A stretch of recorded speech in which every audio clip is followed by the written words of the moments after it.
मेरा नाम प्रियंका है। मेरी उम्र 16 साल है और मैं एक छोटे से कस्बे में रहती हूँ। मेरी दुनिया बहुत छोटी थी। माँ, पापा, मेरी बड़ी बहन पूजा और छोटा भाई रोहन। हम मध्यम वर्गीय परिवार थे, लेकिन खुशहाल थे। मेरी बड़ी बहन की शादी हमारे ही मोहल्ले में हुई थी, जिससे मैं अक्सर उसके ससुराल जाया करती थी। वहाँ सब लोग मुझसे बहुत प्यार करते थे, खासकर मेरे जीजा के छोटे भाई विकास। विकास मुझसे 5 साल बड़ा था, पढ़ाई में होशियार और हर किसी का प्रिय। वो हमेशा मुझसे हंसी मजाक करता, मुझे गिफ्ट्स लाकर देता और मेरा बहुत ख्याल रखता था। मैं उसे अपना बड़ा भाई मानती थी और उसकी बातों पर आंख मूंद कर भरोसा करती थी। लेकिन मुझे क्या पता था कि उसकी नीयत कुछ और ही थी। एक दिन पूजा दीदी ने मुझे अपने घर बुलाया, क्योंकि उसे बाजार जाना था और घर पर कोई नहीं था। मैं खुशी खुशी चली गई। घर पर सिर्फ मैं और विकास थे। पहले तो सब कुछ सामान्य था, लेकिन फिर अचानक उसने अजीब हरकतें शुरू कर दी।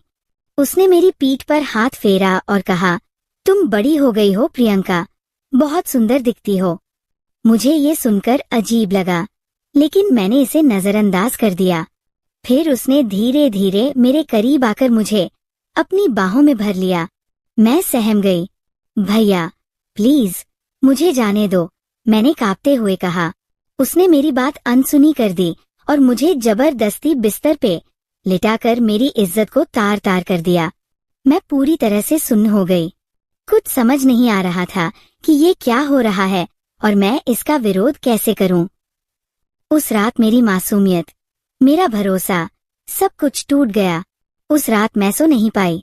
मैं नहाने गई, बार बार अपना चेहरा धोया, लेकिन जो हुआ था उसे मिटा नहीं पाई। मुझे लगा कि ये मेरी गलती थी। मैंने किसी को कुछ नहीं बताया। मैंने अपनी बहन से नजरें मिलाना बंद कर दिया। विकास अब भी वैसे ही हंसता, मजाक करता, जैसे कुछ हुआ ही न हो, और मैं अंदर ही अंदर घुटने लगी। मैं जब भी अकेली होती, वह मेरे पास आ जाता। उसकी आंखों में अब एक अजीब सा भाव था।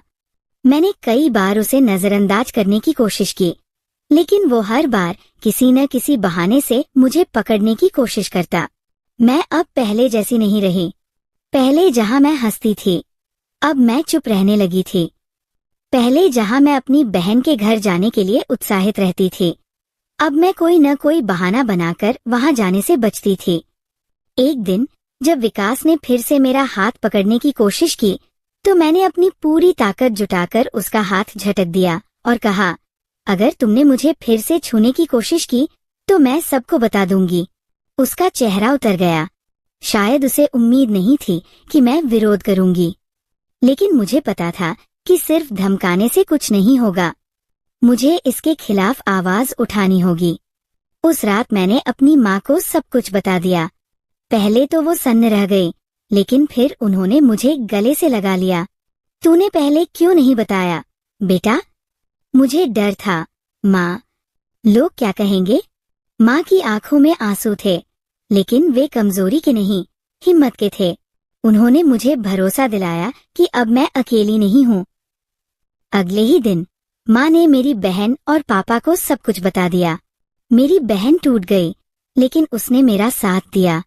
हमने विकास के खिलाफ पुलिस में शिकायत दर्ज कराई। अब मैं जान गई थी कि चुप रहना सबसे बड़ी गलती थी। अगर मैंने पहले ही अपनी माँ को बता दिया होता, तो शायद वो पहली बार में ही रुक जाता। आज मैं उन सभी लड़कियों से कहना चाहती हूँ, अगर तुम्हारे साथ कुछ गलत होता है तो मत सहो, मत डरो, बोलो, लड़ो। मैं चुप नहीं रहूंगी और तुम भी मत रहना, क्योंकि चुप्पी अपराधियों को ताकत देती है और हमारी आवाज उन्हें रोक सकती है।